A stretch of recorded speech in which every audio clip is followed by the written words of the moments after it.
Right then, what's happening, guys? So before I get started on why Ross Wilson is a disaster of an appointment for Forest, I just wanted to have a quick say on Filipo Giraldi. As far as I'm concerned, he's been unfairly sacked and made the scapegoat for potential relegation. I think it's far too early to judge whether or not he'd done a good job, because the jury's still very much out on all the players he's brought in, barring Felipe and Keylor Navas, who look sensational already. When you look across the Premier League, most signings, particularly those without any prior experience in English football, are only really judged in their second season. Yet the board have jumped to a conclusion when none of his incomings have even completed 6 months at Forest. January is a notoriously difficult time for signings to adapt, given their lack of preseason and chemistry with new teammates. Yet Giraldi has lost his job because winter arrivals are finding their feet for a team that are in a relegation battle in the toughest league on the planet. Personally, I don't see the logic in that, but do let me know what you think. Moving on to Ross Wilson himself. He's been a sporting director at Falkirk, Watford, Huddersfield Town, Southampton, and Rangers, as well as a board member at the last 3 of those clubs too. So he has a wealth of experience under his belt for someone who's still only 39 years old.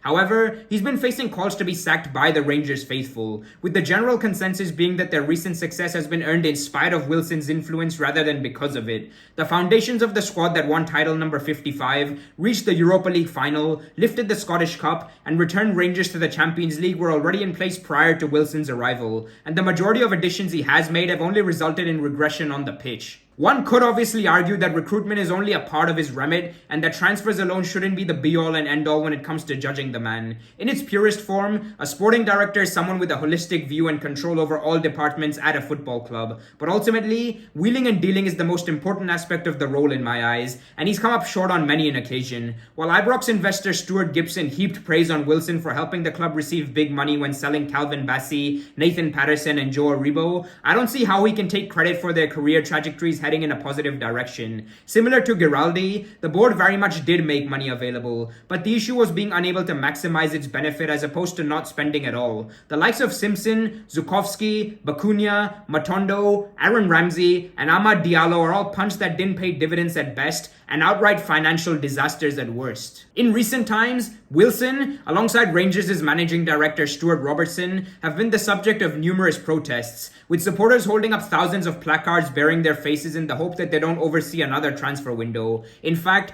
Wilson has even earned the nickname Director of Failure, as the expectation in 2021 was that they'd kick on after winning the league, given Celtic were in transition. But, as it turns out, the roles have been reversed between the two Glaswegian giants. Needless to say, he's done some good things as well. Those employed at Rangers reckon he's played a massive part in turning their training centre into a world-class facility, while simultaneously ensuring the women's team grew exponentially. With all due respect, however, fans don't really give a fuck about any of this and want to see results on the pitch, and I'm sure Marinakis very much feels the same way. Cheers for tuning in as always, folks. While I do try and keep things positive here, particularly when it comes to Forest, I don't want to be disingenuous either, and think Wilson can count himself highly fortunate to land a Premier League job given the circumstances. As always, please do like, share, and comment in order to help my channel with the YouTube algorithm, and I'll catch you in the next one, lads. Peace.